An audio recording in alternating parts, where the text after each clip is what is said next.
예. 첫 번째 문제는 이렇죠. 예. 보기에 등장하는 갈바세 영감이 살인죄로 기소되어 법정에서 재판을 받게 되었다고 가정하자. 좀 어떤 상황을 가정해서 만들었습니다. 예. 검사 혹은 변호인의 입장 중 하나를 취한 뒤 재심은 가나다를 활용하여 기소 혹은 변호의 변을 문술하시고, 그러면 둘 중에 하나를 여러분이 선택을 해야 되죠. 그러면 내가 검사의 입장이 될 건가 변호인의 입장이 될 건가를 판단을 해야 됩니다. 자, 그렇다고 보기에 나오는 이 사건의 개요를 한번 볼까요? 보기에 나오는 사건은, 자, 개발업자들이 매립을 위해서 만든 뚝이 많은 비로 인해서 조마이 섬 사람들의 생존을 위협하자 섬 사람들은 뚝을 무너뜨려 자신들의 생명을 구하고자 한다.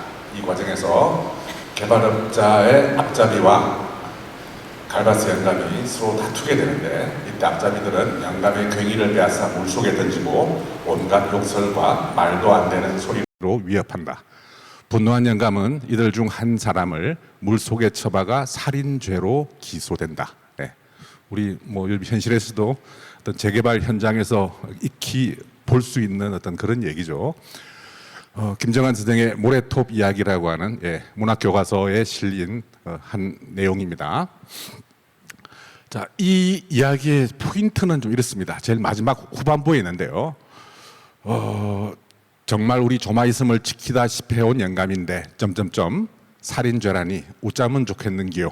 경상도 사투리죠. 김정한 선생이 낙동강 가구의 얘기거든요. 개까지 말하고 나를 쳐다보는 윤춘삼 씨의 벌건 눈에서는 어느덧 닭똥 같은 눈물이 뚝뚝 떨어지기 시작했다. 이 눈물은 참 어떤 안타까움이죠. 같은 마을 주민의 입장에서, 그리고 갈바세 영감이 평소에 어떤 사람이라는 걸 익히 알고 있는 주민의 입장에서 안타까움, 어찌할 수 없음, 그런 눈물이겠죠. 이 마음을 좀 잘 읽어내고 존중을 해줄 필요가 있을 것 같습니다. 법과 유력자의 배짱과 선량한 다수의 목숨, 나는 이방인처럼 윤춘삼 씨의 캉캉한 얼굴을 건너다 보았다. 그러니까 이 대목을 우리가 보기 속에서 좀 어떻게 좀 읽어낼 것인가라고 하는 부분이 좀 중요할 것 같습니다. 자, 여기서 검사와 변호인 중 입장 중 무엇을 택할 것인가? 이건 아무래도 재심문의 배치 맥락과 내용을 통해서 판단할 수밖에 없겠죠. 그러면 이제 재심문은 어떻게 구성되어 있을까요? 간략하게 정리를 해봤습니다. 가는 아리스토텔레스라는 철학자의 얘기인데요.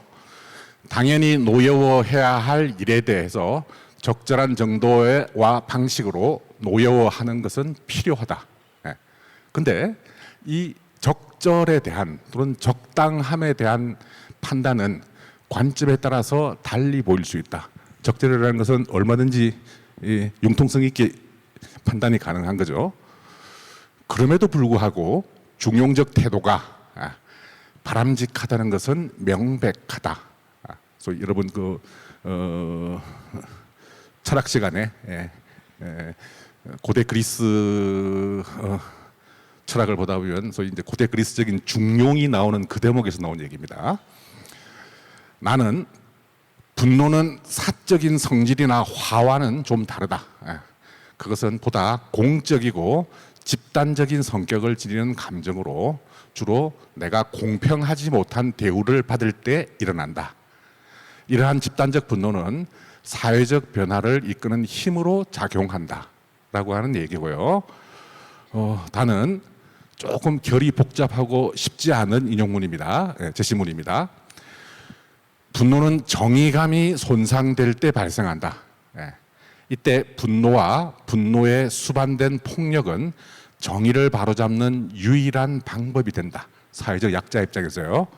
이는 자연스러운 인간의 감정으로 이를 부정하는 것은 어떤 의미에서는 인간을 비인간화하고 거세하는 것을 의미할 수도 있다는 이런 정도의 내용입니다.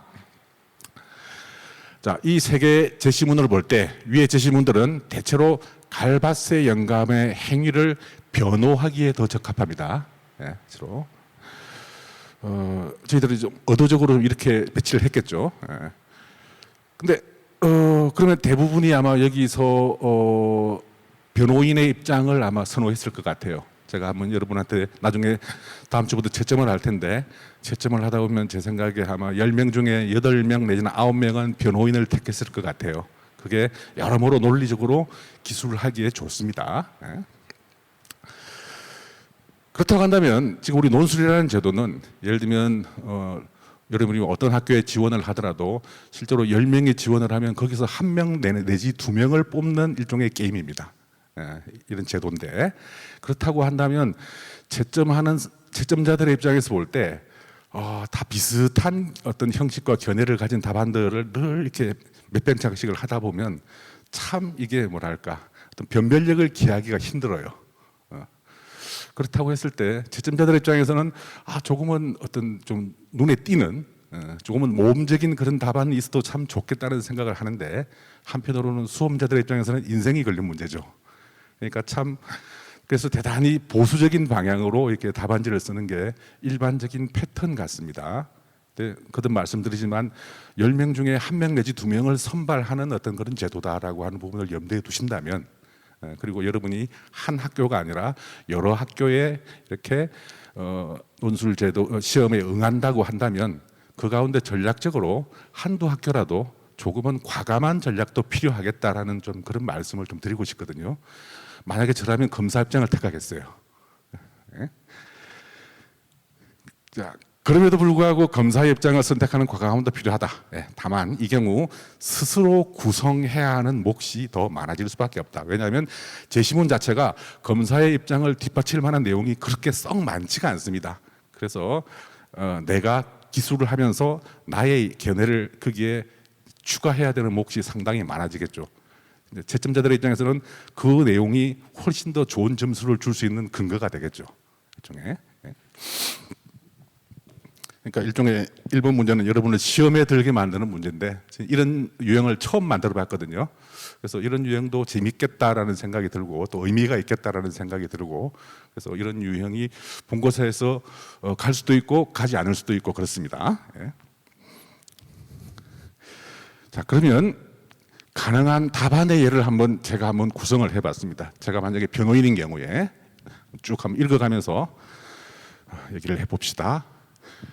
이 사건은 법과 유력자의 배짱과 선량한 다수의 목숨의 대립으로 요약될 수 있다. 보기에서 법과 유력자의 배짱은 근본적으로 섬 사람들의 목숨을 아랑곳하지 않는다는 점에서 비인간적이며 폭력적이라 할 수 있다. 반면 선량한 다수의 목숨으로 표현된 섬 사람들의 행위는 자신들의 목숨을 보존하고자 한다는 점에서 정당한 것이라 할 수 있다. 아울러 갈바세 영감의 분노와 행위 또한 정당하다 볼 수 있다. 그의 분노와 행위는 가의 설명처럼 당연히 노여워할 일에 대해서 노여워한 것이며 자신의 분신이라 할 권위를 빼앗고 후욕과 패설로 모욕과 위협을 가한 자에게 노여워했다는 점에서 정당한 것이라 할 수 있다. 이때 영감의 태질은 과도한 행위라 할 수 없다. 나에서 불안을 느끼면 분노가 공포의 감정과 뒤섞일 수 있음을 감안한다면 그의 태질에는 공포의 감정이 섞여 있을 가능성이 높다. 아울러 다의 특정한 상황에서의 폭력은 정의를 즉각 바로잡는 유일한 방법이라는 것에 비추어 본다면 영감이 보인 행위의 즉각성은 정의를 바로잡는 방법일 수 있다. 한편 깡패같이 생긴 청년들은 유력자들의 권력을 등에 업고 있다는 점에서 애초부터 섬 사람들과 동정한 입장이 아니라 할 수 있다. 나를 보면 분노란 자기가 받는 공평하지 못한 느낌이 들 때 생기는데 불공평한 대우가 사회 계층의 불평등으로 느껴질 때 분노는 집단화되어 공동의 적에 대한 공격으로 표현됩니다라고 말하고 있다. 갈바세 영감의 행위는 이러한 공격의 의미를 상징한다. 따라서 영감의 행위는 깡패들의 위협적 행위에 대한 방어이며 불평등에 대한 공격이라 할 수 있다. 영감이 부끄러움 없이 당당한 모습으로 잡혀간 것도 이러한 이유로 판단된다. 그런 의미에서 영감의 행위는 사건 상황에 대한 정상 참작이 이루어져야 된다. 이런 정도로 변호가 가능할 것 같거든요. 예. 여기서 주목해야 될 게 여러분이 답안 쓰시면서 채점하는 입장에서 가장 뭐랄까 좀 이렇게 대면하고 싶지 않은 답안 중에 하나가 제시문 가는 이런 내용이고 제시문 나는 이런 내용이고 제시문 다는 이런 내용이다. 그걸 기계적으로 요약하는 겁니다. 예. 가급적 그런 답안들은 좋은 점수를 받을 수가 없는 것 같아요. 이제 논술이라는 제도가 시행된 지 10년쯤 됐거든요. 10년 시행되다 보니까 문제나 답안 유형도 대단히 어떤 세련된 방식의 그것들을 많이 요구하게 되고 그런 세련도가 또 점수로 또 바로 직결되니까 그런 부분도 좀 참조해 주십시오. 그러니까 내가 하고자 하는 전체 구성 속에 제시문의 내용이 이렇게 좀 자연스럽게 이렇게 들어가 주는 게 제일 좋습니다. 이런 정도의 논리, 대체로 논리적인 어떤 그 맥락은 뭐 이 정도가 되지 않을까 싶습니다. 물론 뭐 부분적인 기술의 차별성들은 다 있겠는데 그건 중요하지가 않고요. 그래서 아무튼 채점자들의 입장에서도 이걸 읽어가면서 고개를 끄덕이고 수긍을 할 수 있으면 좋겠죠. 모든 글쓰기라고 하는 것은 내가 글을 통해서 타자를 설득시키는 작업이죠. 설득의 힘이 얼마나 있느냐. 그래서 말이 된다 라고 고개를 끄덕일 수 있으면 참 좋은 답안이 될 겁니다.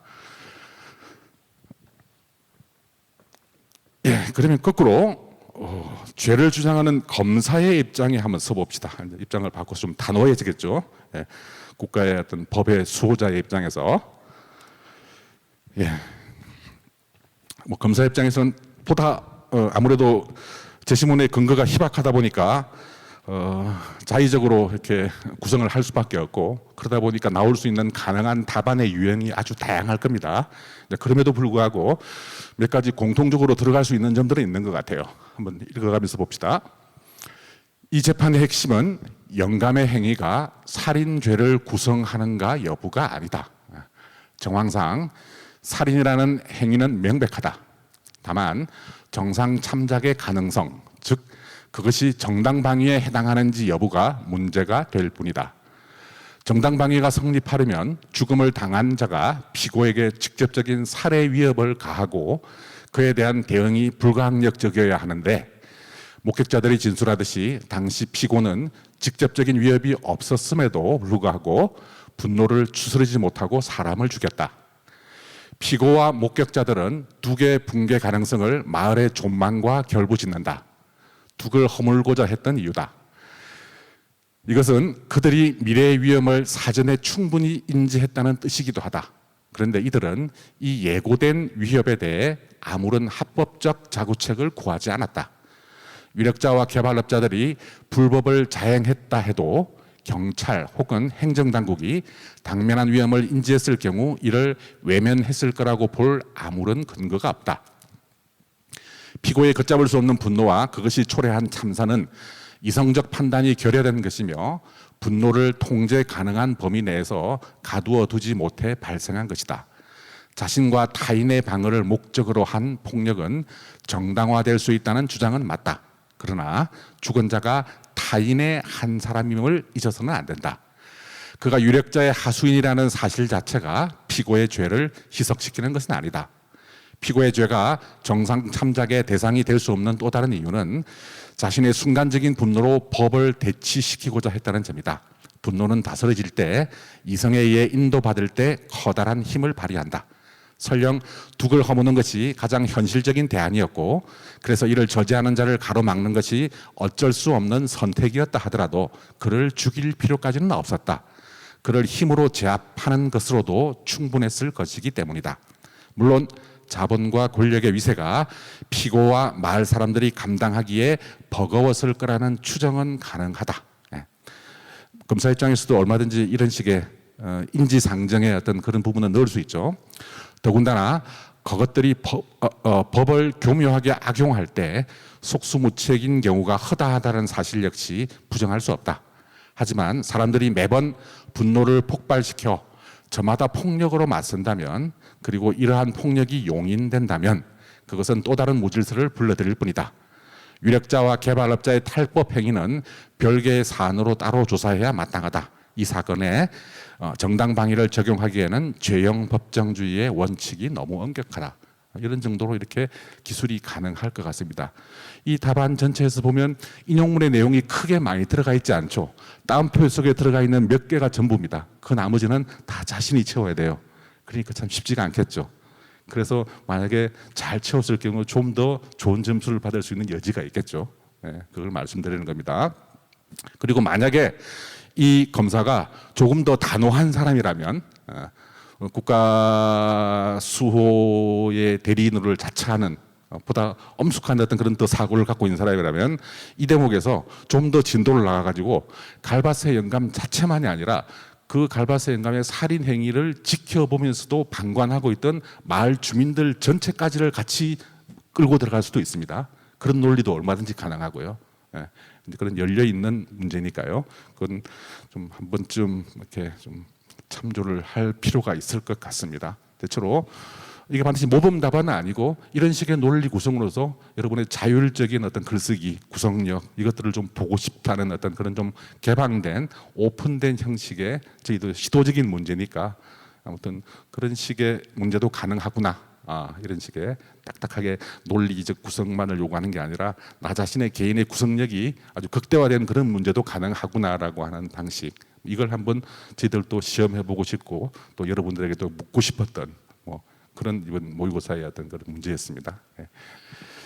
1번은 그런 정도였고요. 2번은 도표가 나오죠. 보기의 그림이 보여주는 인간의 사회적 행동 패턴의 발생 원인을 제시문 가, 나, 다를 참고하여 논술하시오. 이건 트위터입니다. 트위터 어떤 특정한 사안에 대해서 의견을 물었던 여론이 어떻게 형성되는가는 가급적 좀 객관성을 기하기 위해서 한국 사회가 아니라 미국 사회의 어떤 특정 사안에 대한 어떤 그 여론의 형성 과정을 이렇게 표로 가져왔거든요. 이걸 보면 그러니까 이 표를 어떻게 읽어내느냐, 읽어낼 능력이 있느냐, 특히 이제 사회과학에서 표를 이해하고 읽어내고 해석하는 능력은 대단히 중요하죠. 좀 그걸 좀 보고 싶었습니다. 작년에도 표 문제가 하나 나왔는데요. 뭐 이번 모의고사에서도 표 문제가 하나 나왔으니까 그렇다고 한다면 우리 본고사에서 뭐 표나 이미지나 이런 것들을 활용하는 것들은 좀 일반적이다라고 생각하실 수 있겠죠. 그럼 이제 이 표를 어떻게 읽을 것인가? 일단 이 표만 놓고 보자면 좀 몇 개의 어떤 그 선색이 보여집니다. 첫 번째, 가치의 집단화 양상. 어떤 특정 가치를 가지는 사람들이 대단히 양극화되더라. 두 집단으로 나눠지더라라고 하는 부분이고요. 그래서 집단화가 두드러진다. 이렇게 두 편으로 나누어서 이렇게 대입을 하고 있다라고 하는 부분들 이게 가장 첫 번째 특징이고 두 번째는 응집성, 확산성, 역동성이라는 측면을 좀 주목해 보면 이게 지금 새까마면 새까만수록 훨씬 더 집중적으로 모여 있는 겁니다. 예? 그렇다고 한다면 이쪽보다는 이 부분 여기가 훨씬 더 새까맣죠, 그죠? 그래서 이쪽 아래 집단이 훨씬 더 집중성이라는 측면에서 강합니다. 그리고 확산성이라는 측면에서 봐도 집중성도 강한데 훨씬 넓게 분포가 되죠. 그래서 확산성도 이 아래 그룹이 훨씬 더 강합니다. 예.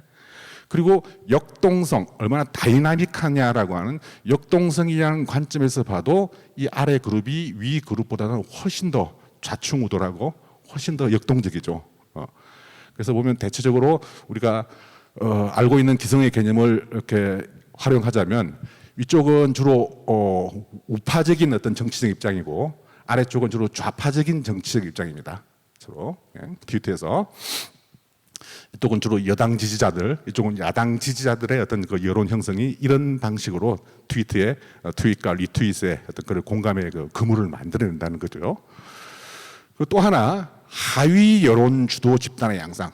위의 그룹에서는 그냥 가운데 쫙 모여 있고 그 가운데 그리고 이렇게 확산도가 낮은 데 비해서 이 아래 집단에서는 여기 같이 중간지대 또는 하위 그러니까 중심이 아니라 중간지대에 일종의 어떤 서브 집단으로서 하위 집단으로서의 이런 여론을 주도하는 중간층이 존재한다는 점입니다. 그렇죠? 그럴 때 다양성이라는 관점에서 볼 때 이 아래 그룹이 또 훨씬 더 강력하죠, 그죠? 그래서 이런 부분에 있어서의 또 이 도표를 읽어낼 수 있는 어떤 그런 여지도 있고요.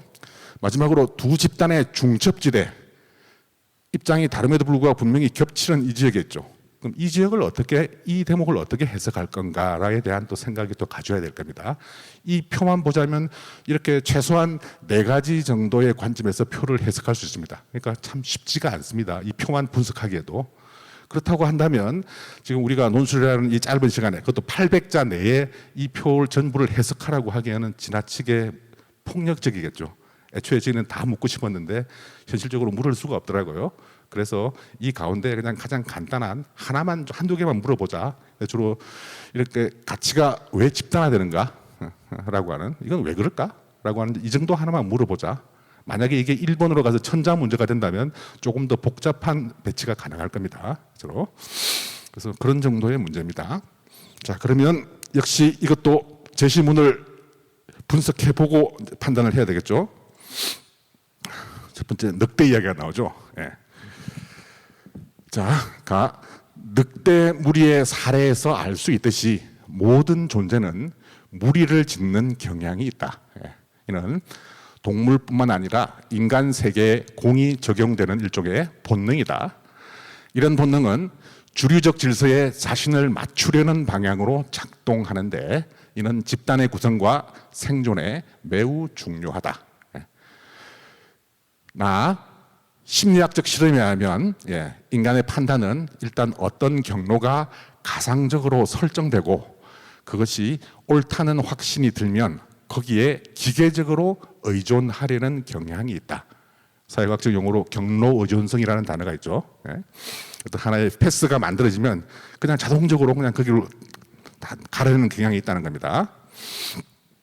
다 오존층 구멍의 발견 사례에서 알 수 있듯이 대개의 담론은 그 자체의 내용보다는 담론 주체가 갖고 있는 권력의 크기 또는 레이블의 중요도에 좌우되는 경향이 있다. 오존층 구멍은 남극에서 가난한 두 과학자가 발견을 했어요.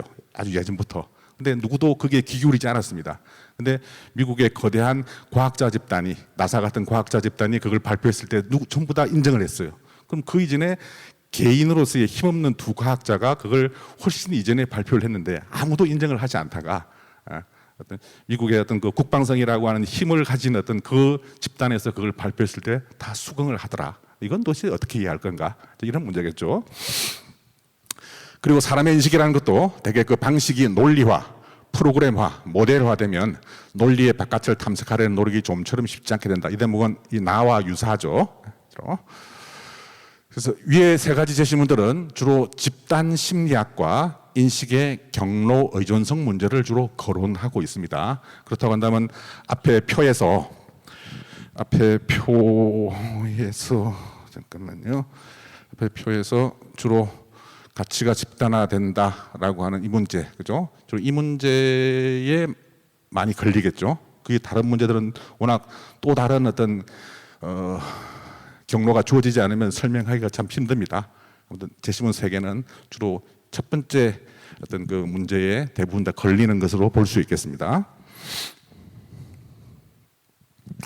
그러면 답안 작성, 이건 뭐 모범 답안을 제시하기보다는 그냥 간단한 문제죠.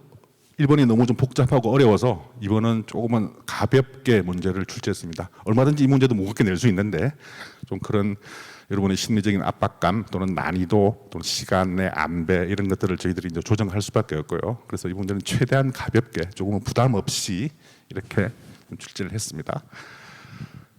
보기의 표에 나타나는 온라인상에서의 여론 형성은 양극화되고 집단화되는 경향이 나타난다.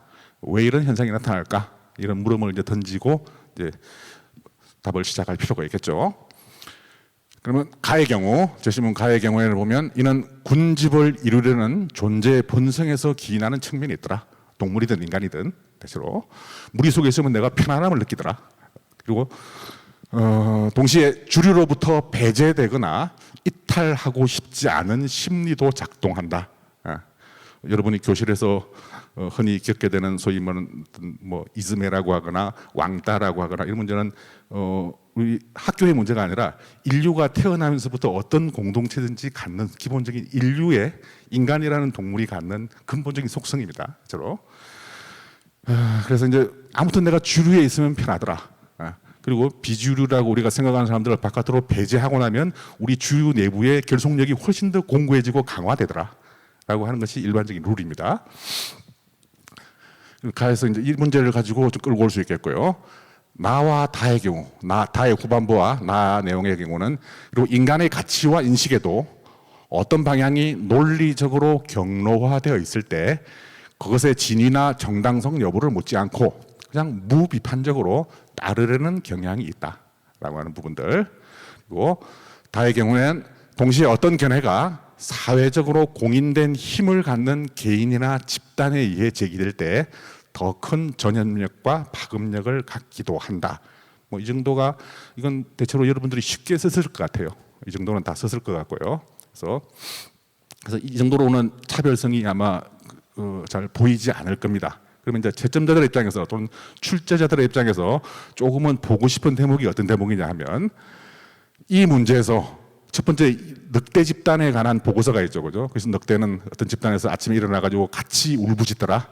그 울부짖는 타이밍이 대단히 중요하고 거기에 따라서 어떤 내부의 서열, 먹이 다툼, 먹이를 먹는 순서 이것들이 확실한 그 내부의 질서를 규정하게 되더라는 이런 얘기인데 그렇다고 한다면 이 문제에서 늑대와 같은 동물 군집과 인간 공동체, 인간 사회의 차별성을 제기한다면 아마 가산점의 요인이 충분히 될 겁니다. 가가 동물 집단인데 인간은 동물과 다르다. 늑대와 다르다. 동물의 군집이 이러이러한 속성, 예를 들면 세렝게티 초원에서 벌어지는 어떤 그런 밀림의 법칙이 거기에 적용된다면, 근데 인간은 그것을 보다 지향해서 문화와 문명이라는 걸 만들어냈다는 말입니다. 그래서 인간의 공동체, 인간의 사회는 동물과 어떻게 다르다라고 하는 이런 나름대로의 독자적인 생각을 개진해서 이 문제를 조금 더 풀고 나간다면 훨씬 더 독창적이고 좋은 답안이 되겠죠. 아마 채점자들은 그걸 훨씬 더 바랄 겁니다. 두 번째, 여기에다가 온라인 공동체와 아까 트위터라고 하는 건 온라인이죠. 여러분도 온라인 컴퓨터 앞에서 온라인에 임할 때와 그리고 현실 세계에서 임할 때 별개의 인격을 가질 수도 있죠. 그게 이제 우리 사회 요즘에 뭐 일배라고 하는 문제나 다양한 문제로 나타나는데 그래서 어떤 한 사람의 인격도 사이버상의 인격과 오프라인상에서의 인격이 얼마든지 다를 수 있다라고 하는 그런 개연성을 우리는 충분히 이제는 인정하게 되었습니다. 그래서 온라인 공동체와 현실 공동체 간에는 분명히 차별성이 분명히 존재할 수 있다라고 하는 이런 입장을 낼 수 있을 것 같아요.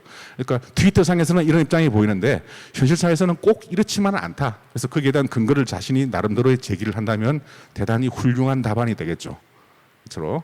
그래서 이제 이런 방향, 이런 부분들이 가산점의 요인이 될 수 있을 거다라고 하는 부분들요. 이런 부분을 채워넣기가 제한된 시간에 정신없이 쓰기 바쁜데 참 쉽지 않으리라는 것도 알고 있습니다.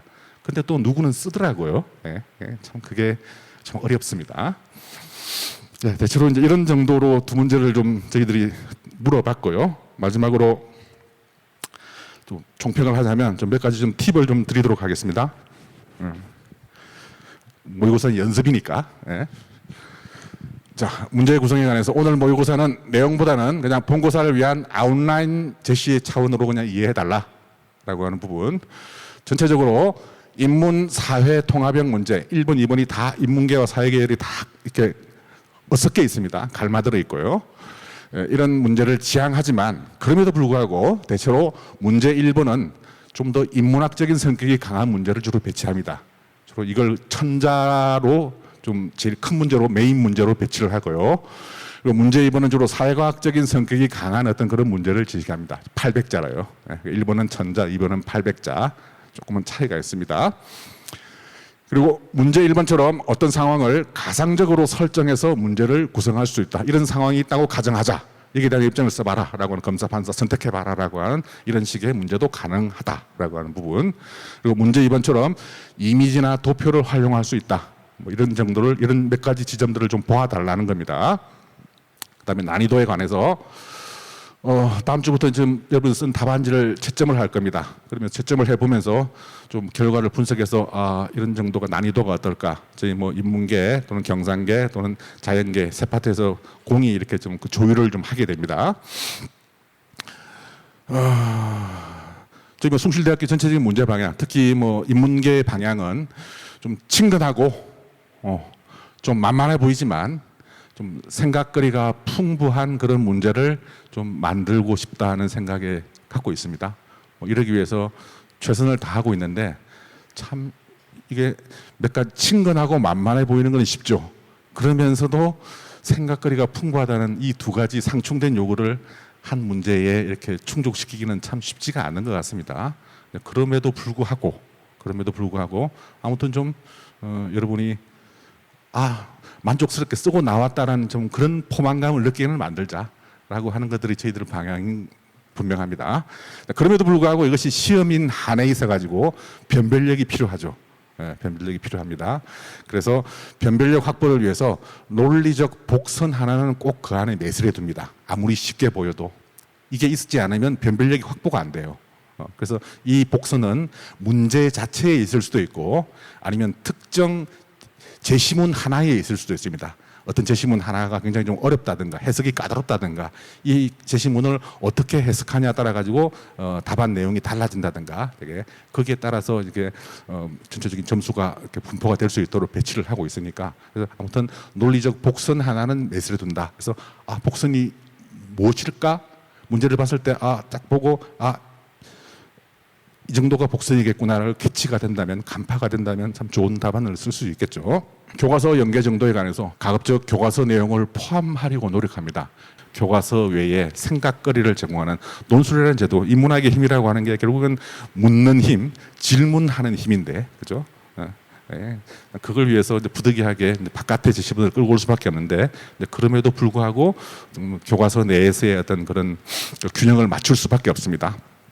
그래서 제시문 하나 정도, 특히 1번 같은 경우는 그 갈바스 연감은 문학 교과서에서 나왔죠. 그리고 교과서의 장절 제목, 예를 들면 사회문화에서 3장의 전체적인 장의 제목이 뭐고 절의 제목이 뭐고 예를 들면 사회와 민주주의라고 하거나 예를 들면 이런 정도의 주제를 가져와 가지고 이제 문제 키워드로 삼고요. 그런 정도로 노력하고 있습니다. 그리고 EBS 교재는 작년까지는 포함되었는데 올해는 교육부 방침이 좀 EBS 교재를 좀 제외해 달라. 그걸 교과서로 인정하지 않겠다라고 하는 그런 방침 때문에 EBS 교재는 이제 교과서 영역에서 좀 제외하는 방향으로 올해부터는 가도록 하겠습니다. 그리고 마지막으로 답안 작성력 안에서 여러분 답안 쓰는 걸 가만히 보면 문제를 받자마자 대단히 참 쓰기 바쁜 친구들이 많거든요. 물론 많은 훈련이 돼 있으면 얼마든지 빨리 써도 되는데 대체로 저희들이 출제자 입장에서 볼 때 좀 바람직한 태도는 문제를 읽고 이 문제를 답안을 어떻게 구상할 것인가라는 이 구상하는 데 시간을 좀 많이 투자했으면 좋겠어요. 이게 굉장히 좋은 답안을 담보할 수 있는 요인 같거든요. 그래서 내가 어떻게 답안을 구성할까 라고 하는 부분들 그걸 좀 생각하는데 최대한 좀 많은 시간을 좀 들였으면 좋겠습니다. 물론 쓸 시간이 많지 않겠지만 그 가운데에서도 즉 답안의 체제를 구성하는 시간이 관건일 수 있다. 양만 채운다고 좋은 답안이 아니다. 양이 조금 적더라도 예를 들면 100자 정도 적고 이런 거는 큰 문제는 아닙니다. 글자 수 같은 것들은 채점자 입장에서 볼 때요. 그래서 조금은 이렇게 자기 목소리에 충실할 수 있는 어떤 그런 자신의 구성력들 나는 이렇게 생각한다. 자신의 어떤 이렇게 구성이라고 하는 건 나의 생각의 리듬이지 않습니까? 나의 생각의 리듬. 내 생각은 이런 리듬을 갖고 있어. 이 리듬을 읽어주세요. 라고 하는 어떤 그런 설득의 기술이지 않습니까? 그죠? 되게 답안이라고 하는 게. 그랬을 때 그런 답안을 만나면 참 기뻐요. 기분 좋고. 그래서 논술이라는 제도는 이것을 보기 위해서 있는 거지. 라고 하는 그런 느낌을 가질 때가 있습니다. 그리고 논리적으로 도입, 전개, 마무리의 질서를 갖춘 글쓰기가 필요하다. 서론, 본론, 결론 이렇게 기계적으로 나누라는 얘기가 아니라 그런 틀을 갖추지 않아도 좋은데 최소한 문단 3개 정도는 아무리 800자라다 하더라도 문단을 3개 정도는 나눈다고 하면 문단을 나눈다라고 하는 방금 말씀한 것처럼 내 생각의 리듬이 이렇게 도입해서 펼쳐서 마무리를 한다라고 하는 이런 식의 리듬이죠. 그죠? 그 리듬이라고 하는 것이 문단 바꾸기니까 어떤 경우에는 한 문단으로 800자리는 1000자를 구성하는 친구가 있습니다. 이건 내용이 아무리 좋아도 채점자 입장에서는 좋은 점수를 주기가 힘들어요. 예. 그러니까 그 부분 꼭 좀 참고하시고, 문단 바꾸기라는, 문단을 바꾼다는 것도 의입니다. 여백과 행간도 의입니다라고 하는 부분을 꼭 좀 기억하시고요. 그래서 논리적으로 이런 질서를 내부적으로 갖춘 글쓰기가 필요하다. 그리고 아까 말씀드린 것처럼 무난하고 안전한 전략만이 능사인 것만은 아니더라. 그래서 전략적으로 여러분이 좀 모험을 할 필요도 있다라고 하는 그런 좀 말씀을 좀 드리고 싶습니다. 마지막으로는 좀 당부의 말씀드리고 싶은 것은, 뭐 수험자의 입장에서 볼 때 논술이라는 제도가 분명히 부담인 건 사실인 것 같습니다. 그럼에도 불구하고 저희들이 이제 이 제도를 부여잡고 있을 수밖에 없는 이유는, 여러분 선배들이 이 제도를 통해서 대학을 들어온 선배들의 입장에서 볼 때 저희들이 이제 각 전형별로 나중에 추적을 다 하거든요. 그리고 논술 전형으로 들어온 학생들의 어떤 대학에서의 학문 수학 능력의 어떤 그 추적을 해보면 다른 전형보다도 대단히 우수한 편입니다. 그래서 그러고 보면 우리가 일반적으로 공부, 특히 이제 인문학계의 공부라고 했을 때 읽기, 얼마나 잘 읽느냐, 그리고 생각하기, 그죠? 그리고 쓰기, 구성하기, 제작하기, 이런 것들이 공부의 가장 ABC 기본 일터인데, 우리 논술이 요구하는 게 그죠? 읽기, 생각하기, 쓰기 문제 아닙니까, 그죠? 그랬을 때 이런 기초, 기본기에 충실한 학생이 어떤 전공을 하든지 훨씬 더 탄탄하게 잘 해나가더라라고 하는 어떤 그것들을 저희들이 확인하고 있습니다. 그래서 여러분은 힘드시겠지만 어쩔 수 없이 저희들은 이 제도를 이제 운영하고 있고요. 또 나름대로 또 보람을 느끼고 있는 대목이 적지 않으니까, 아무튼 여러분 힘드셔도 이제 뭐 몇 달 안 남았죠. 마지막 좀 기운 내시고 어떤 좋은 결과 이루시기 바랍니다. 네, 감사합니다.